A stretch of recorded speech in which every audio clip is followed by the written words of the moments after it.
శేషపత్ర విలువల గురించి చెప్పినటువంటి వ్యక్తి ఎవరంటే వేమన అని చెప్పినట్టు తెలిసింది. అర్థమైనా?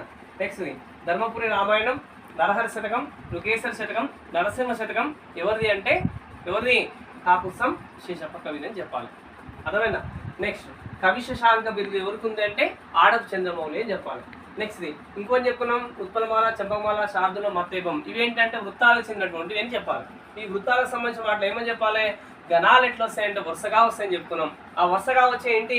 ఫస్ట్ ఇది భరణ బబరం అంటే ఉత్పలమాల అని చెప్పుకున్నాం, చంపకమాల అంటే రజపతి చిత్ర అని చెప్పుకున్నాం, శార్దూలం అంటే మత్స్య స్థితగా అని చెప్పుకున్నాం, మత్తేవం అంటే సవరణమయం అని చెప్పుకున్నాం. తర్వాత వీటికి ఇంకేం కావాలి? అక్షరాల సంఖ్య అవసరం. ఇవి ఖచ్చితంగా మనకి టెట్లో అడగడం కూడా జరుగుతుంది. అదేంటి? ఉత్పలమాలకి యతిస్థానం అనగానే కళ్ళు మూసుకొని చెప్పాలి. ఏంటి? 10 అని చెప్పాలి. యతిస్థానం అంటే 10, చంపకమాల ఎంత అంటే 11 అని చెప్పాలి, శార్దూలం అంటే 13 అని చెప్పాలి, మత్తేవం అంటే 14 అని చెప్పాలి. అక్షరాల సంఖ్య ఉత్పలమాల యొక్క అక్షరాల సంఖ్య ఎంత అంటే 20 అని చెప్పాలి, చంపకమాల ఎంత అంటే 21 అని చెప్పాలి, శార్దూలం ఎంత అంటే 19 అని చెప్పాలి. నెక్స్ట్ది ఉత్పలమాల ఎంత అంటే మత్తేవం ఎంత అంటే 20 అని చెప్పాలి. ఈ విధంగా మొత్తానికి 20, 21, 19, 20 అని చెప్పేసి మన మైండ్లో ఎప్పటికి కూడా మెలిపోయేటట్టు ఉండాలి. అప్పుడే మనము టెట్లో సరైనటువంటి మార్కులు తెచ్చుకునే అవకాశం ఉంది మిత్రులారా.